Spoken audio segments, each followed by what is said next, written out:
Today, I want to discuss the history of Albion Online from the perspective of a solo player, not anything involving guilds or Zergs or Crystal League or who owned what territory or which guild got the highest score or whatever the hell.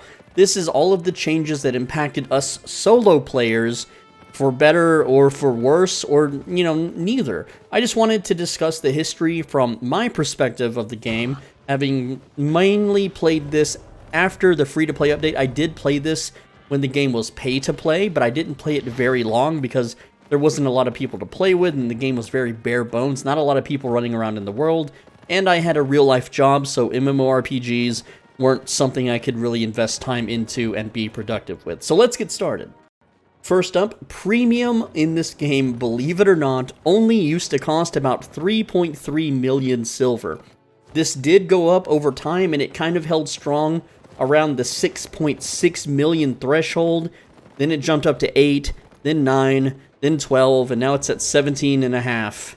And it's probably going to climb even more pretty soon. I don't know, but it's gotten harder and harder to maintain premium.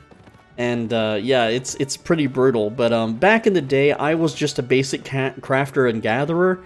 I did my fair share of solo dungeons and Black Zone stuff. I'm going to talk about why, because a lot of people think that I never went to the Black Zone, but you kind of had to back in the day, and let me explain how that works. But first, let's talk about bots. Okay, so back in the day, technically bots did exist, but they didn't exist like they do today. So way early back in the day, there would always be game masters in the chat, and sometimes there are still. Most of the time it's just chat mods, but essentially, if you reported a bot, you got a response in under 10 to 15 minutes from a game master. And what would happen is if you followed the bot around, the game master would observe the bot and test it out.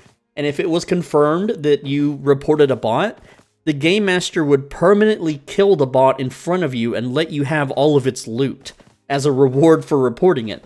So back in the day, I would run around because I was a gatherer. I'd be chopping trees and I would notice weird bots chopping trees every once in a while. They were very rare, but you did see them, and then I would report them, and then I would hang out, and the game master would contact me, and I'd be like, oh yeah, he's up here at the top of the map, just chilling. And then the game master would slay the bot, and it would just have, like, really good tools and gear and lots of resources on it. So I made huge bank reporting bots, and it was a lot of fun, and at one point through the game's history, I've talked about this in previous videos before, but bots got real bad. As a matter of fact, bots were sustaining the player numbers at one point, and so they didn't want to ban bots, or I don't know why, what was going on. But essentially what happened was the bots got so bad that a bunch of Redditors got together and made a bot hunting Discord where they would flag up in yellow zones and just knock down the bots as long as possible. And a bunch of us joined. Like, I joined, and a whole bunch of other YouTubers joined, and there was like 100 of us hunting bots and making little fun videos and clips on Reddit and stuff. And eventually what happened was Game Masters and Albion staff joined the Discord and convinced the owner to give them mod rights. They banned everyone from the Discord and shut it down and told us not to mess with the bots anymore, which was really weird. But then, like, not even a year later, they started banning the bots again, but they didn't slay them this time. They didn't kill them in front of you, and the response time was about a week. You would report a bot, and then it would eventually get its account deleted 1 week later. To check, you would go to a chest, and you would go to access rights, and you would add the bot's name, and then when it said deleted character, that's when the bot was officially banned. Nowadays, I rarely see bots, but they still exist, and I don't see them very long, maybe 2 to 3 days. So they're cracking down on bots. I don't know how the situation will be on the East server, but let's hope for a good one.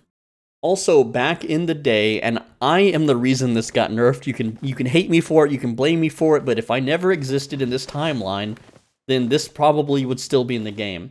But you could make your own guild, and you could make huge profit. So I made videos on this, and the way it worked is you would make your own guild, and just even by yourself, you would earn challenge points towards the guild's level. And as the guild leveled up, you would be rewarded with siphoned energy. And at the end of the season, you would be rewarded that siphoned energy. I, on average, just playing a few hours a day, I would make somewhere around 4 million silver per season. Okay? Not only that, guilds were way cheaper to make back in the day. As you know, a recent patch changed guild creation to 1 million silver.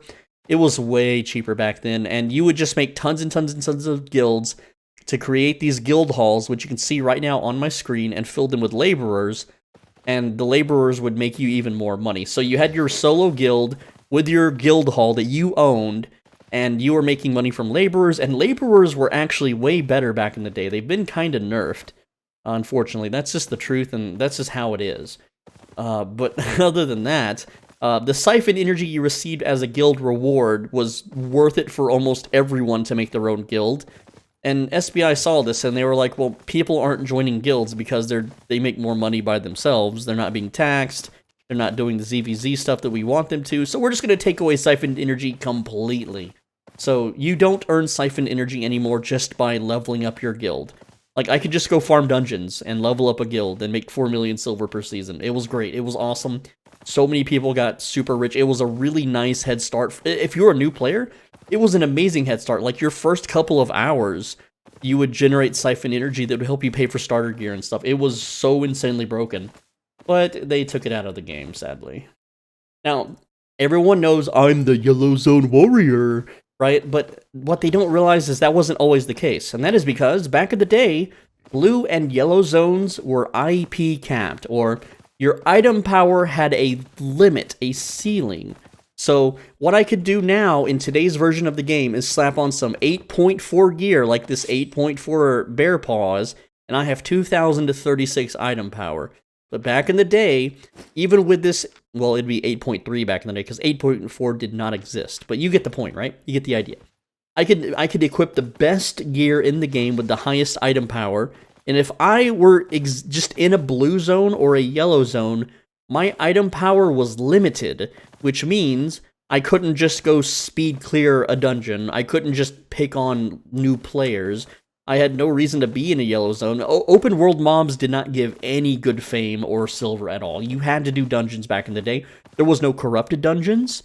Okay, faction flagging was completely different. I'll talk about that in a little while.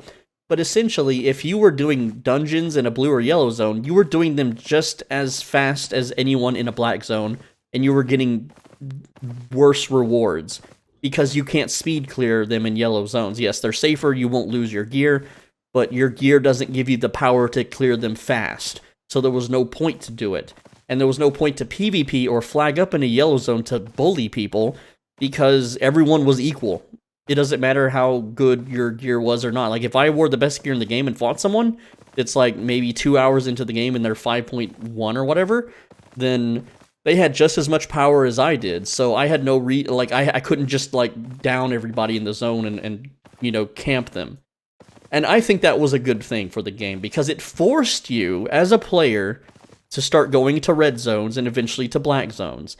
And the game was in a much healthier, much more competitive, and much more fun state in that game. The thing is, every time you talk to an employee about this, or even like game masters, or even certain Twitch streamers that are actually employees moonlighting as streamers, they hate the idea. They love the fact that you are not power capped in these starter zones.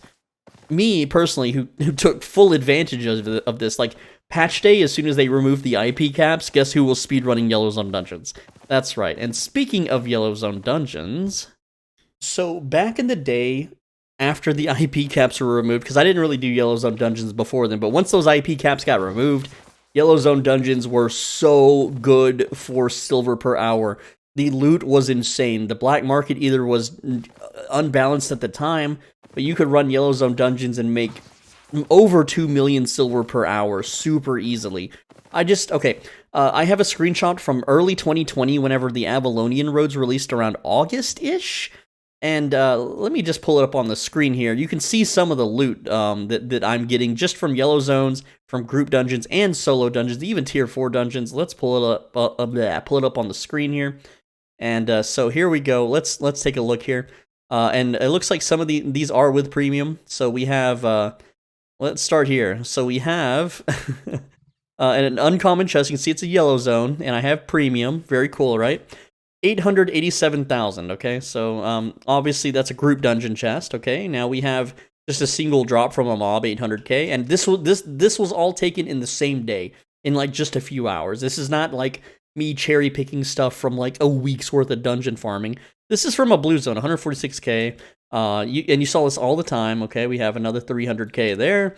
And again, this is this is me in tier 2 killing a tier 4 player. I don't know why I put this in the screenshot. Let's see. And then you can see, yeah, like, I even put my clear times. Like, this is tier 5 solo dungeon, clear time, 1 minute, 32 seconds, 300k, right? Tier 4 solo on an alt for challenge point daily, right? Tier 0.51 group mob, tier 0.51 group chest. Let's see. And then, you know, another thing, too, that I wanted to talk about was laborers. Laborers sold for so much silver back then. This is August 2020. That's 3 years ago almost. Like 10 blacksmiths sold for $1 million. 10 blacksmiths would sell for 150,000 in today's money. So it was way easier, and laborers grew up faster back then, I believe. I'm not 100% sure on that. Okay, so I filled the journals while doing tier 5 dungeons, and there was zero risk, right? So like here's the 266k, right? So that's a tier 5 group dungeon. You can see I'm using a freaking great axe, okay? I haven't used a great axe in forever for dungeons. Here's a tier 4 solo dungeon, 426k. No premium on that account because I was leveling multiple accounts for the, you know, the mount rewards, because the mount rewards were worth it back in the day. Okay, Grizzlies were like 2 to 3 million. Now they're barely $1 million. What is this? Tier 5 solo dungeon, 359k. Tier 5 solo dungeon, 423k. Let's see. Here's a picture with Lupac. Okay, and he's like, just take your guild and do Avalonian roads in his old videos when he made videos. You can see that I wasn't muted back then, okay, because I would talk so much smack. This guy entered a dungeon and I beat him up because you could do that. See, here's me talking some more smack back when I wasn't muted, using light crossbow. So there you go. It's basically, this was just an image macro that I made back in the day to show that tier 5 dungeons were absolutely worth it. You could this is also when I lived with a van. But yeah, like here's a picture that I took. See, look, remember I wasn't muted back in the day. I missed that. Legendary chest, but this legendary chest was only worth 35,000. So sometimes, like, it wasn't every chest that you got a jackpot, but you got way more than you do now, is what I'm trying to say. And again, that is not a cherry-picked image. That is a common occurrence in 2020. Dungeons were just amazingly good loot. So, like I said earlier, laborers were worth so much silver. I actually have a ton of laborers here. You can see here that a lumberjack tier 5 is only worth 22,000. The big ones back in the day were the blacksmiths, okay? Blacksmiths were the big monies. They're only worth 30,000 now? Like, that sucks, okay? To make $1 million, I would have to sell, what is that? 33 of them, maybe? 33 instead of 10. So they have gotten almost 3 times cheaper than 3 years ago. Who'd go figure, right? Laborers were super easy to grow. You just give them generalist journals. They would grow in like 10 days or so, and you just made free money. And because everyone had their own guild islands, thanks to my videos, and they were making siphoned energy from their own guilds, and they were selling laborers and using laborers, you just had so much more cash flow coming in. And premium, you know, in 2020 was like, what, 6 million something? It was super cheap. Now, this one's pretty obvious, but there was no corrupted dungeons back then. There was no roads, and there was no mists. Also, I didn't put it in the text, but open world mobs did not give 6 times the amount of fame and silver. You had to fame farm in dungeons. That was like the only way to fame farm. And dungeons did not close after 90 seconds. So every dungeon was a thrill ride. And for people like me, like, the reason that I picked up and installed this game was that I could chop trees and make a bunch of money because I love chopping trees in video games. I don't know, there's just something about it. And then I can take that money and then buy gear or craft gear, whatever, and then kill people and take their gear. Okay, like, if I want to play World of Warcraft, the only way to get good gear is to join a guild and bend the knee to their will and then kill the same dragon for 6 months. hoping for a 6% chance to drop dagger, that I have to roll against 10 people who are friends with the guildmaster, who are secretly giving them money under the table. But in this game, I don't have to do any of that crap. I can just chop trees and get the best gear in the game, and then go kill people with it. And that was really awesome. But because Corrupted Dungeons got introduced, well, everyone started just doing that and playing this weird rock, paper, scissors meta. Whereas the meta that I played was, running around and evading dungeon mobs.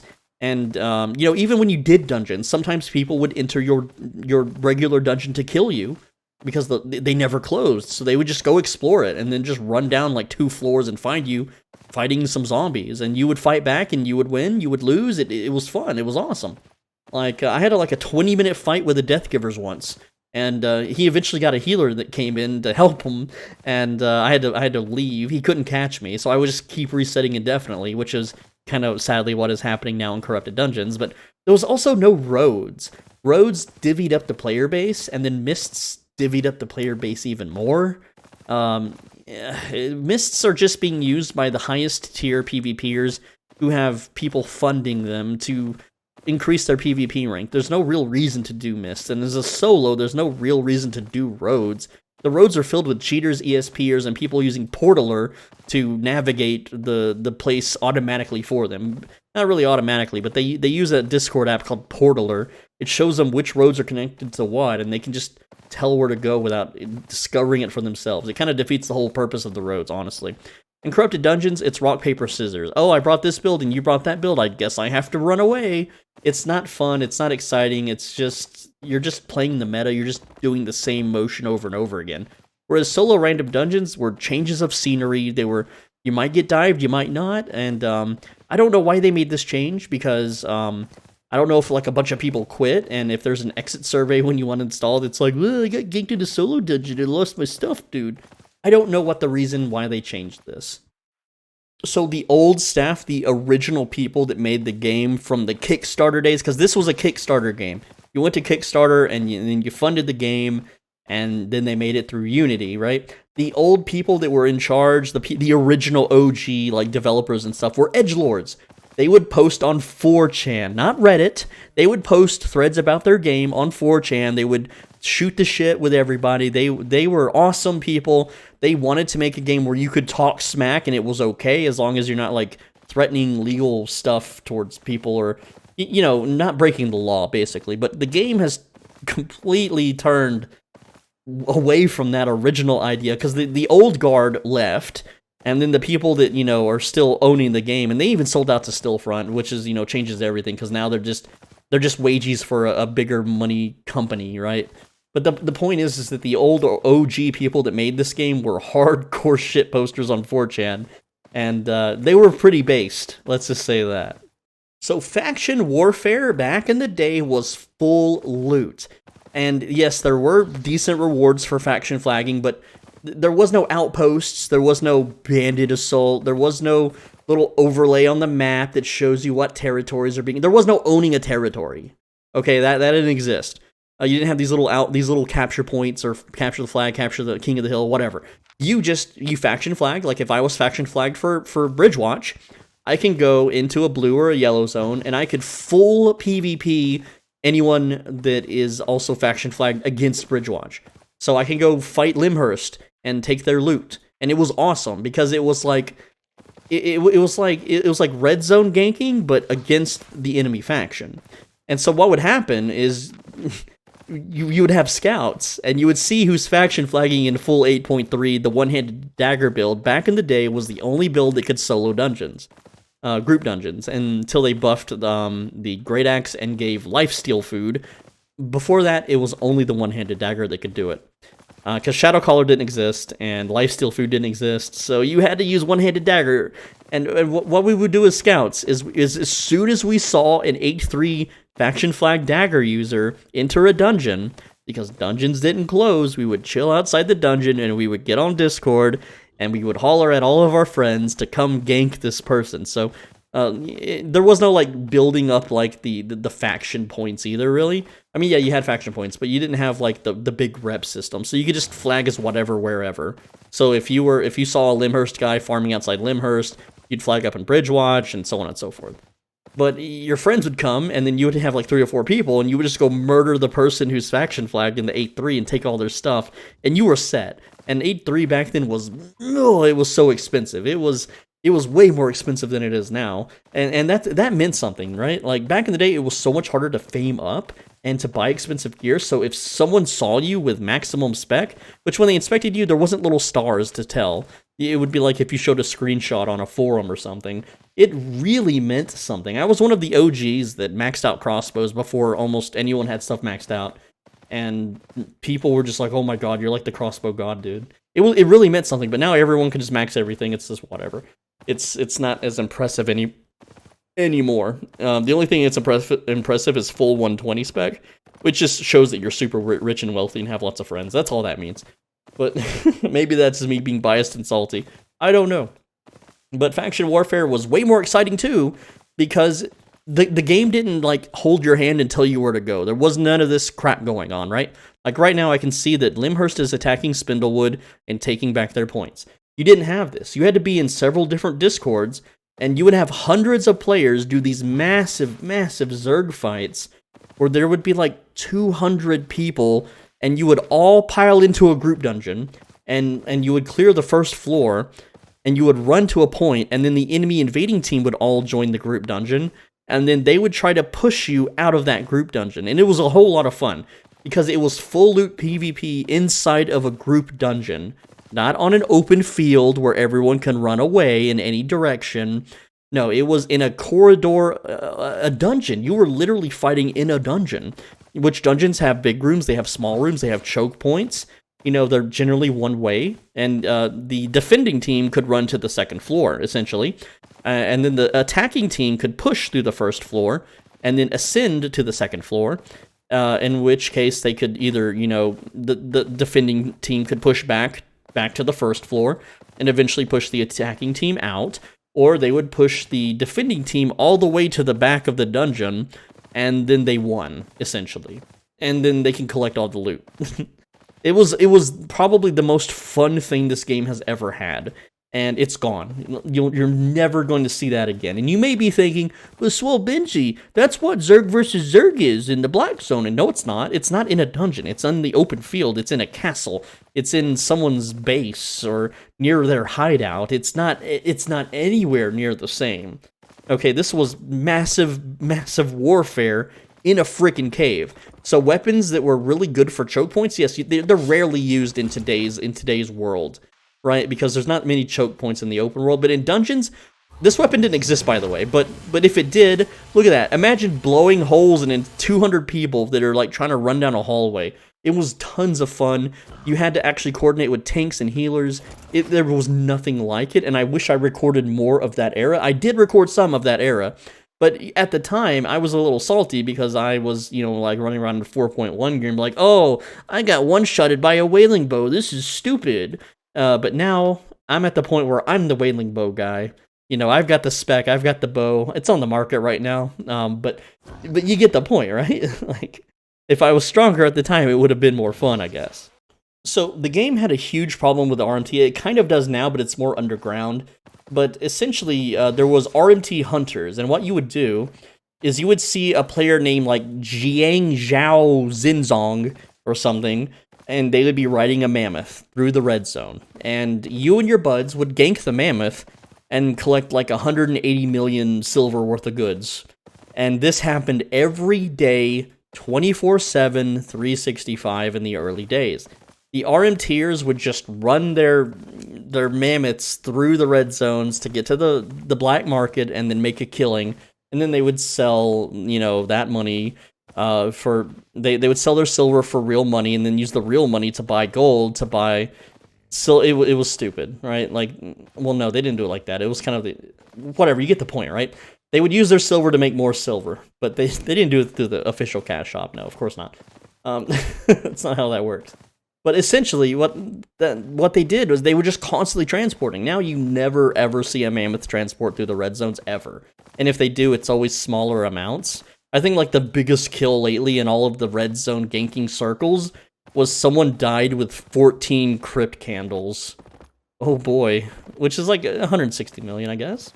So it's similar amounts, but it's not like an entire inventory full of 8.3s or 8.4s and stuff. Like back in the day, like people would just transport like 8.3, a full inventory of it. And if your gang group got that mammoth, boy howdy, did everyone celebrate. That was a year's worth of premium back then, man. That was, what is premium for a year? 167 million. So not too much has changed, I guess, but it's still like there's less of those transports going on. And finally, there was just way more players. There was so many more players at all times and all hours of the day. I guess because either there was nothing else to play or the game just peaked at one point. But now the game's starting to feel pretty damn empty. And I just weep at the thought of when the Asia server opens, which opens in 2 days, how empty it's going to be here on the West Side server, man. But there was just so many people everywhere you went. Every zone was just filled to the brim, shoulder to shoulder almost in some cases, with players, and it was great. Amazing. It was one server, everyone played on it from the real world, and now it's, sadly, in 2 days, that will never be the case ever again. This game does have a revolving door of players in and out. And also, search counts back in the day, oh boy, as a YouTuber, people were searching the hell out of this game, searching for guides. Search counts are way, way down from what they used to be, even though SBI and Stillfront are pouring millions into advertising. It's not helping. Maybe not millions, but at least hundreds of thousands. And you know, they even paid some big YouTubers to like try to beef up the numbers, and it just didn't work. It's just downhill from here, man. The glory days are over. But that's all I've got today. I'm Soul Benji. Thanks for watching. As always, be a bro and stay swole. If you enjoyed this video, let me know what you think in the comments, because I read all of them. Right down here where my cursor is bouncing, there's a join button. Go ahead and click that. It's $5 a month. You'll get access to private, more personal videos. Think of it like on Twitch. When you subscribe to someone, it's $5 there. Here on YouTube, it's channel memberships, $5 here. You get access to those private personal videos, of which I make advanced guides for this game, guides that will help you make more money, learn how to flip items, and do advanced techniques that are just too good for the public. Out of like 200 channel members, only like 40 of them watch the videos, and those 40 are super wealthy, so they probably don't do the methods anyway. So it's almost guaranteed that you will be able to get value out of those videos and make your playing experience on this game much more better to reduce that that freakishly hell of a grind, you know. But with that said, you know, click the video right here, like wherever my cursor is circling, there should be a video for you to click. Make sure you're subscribed so you don't miss the next one. I'll see you later.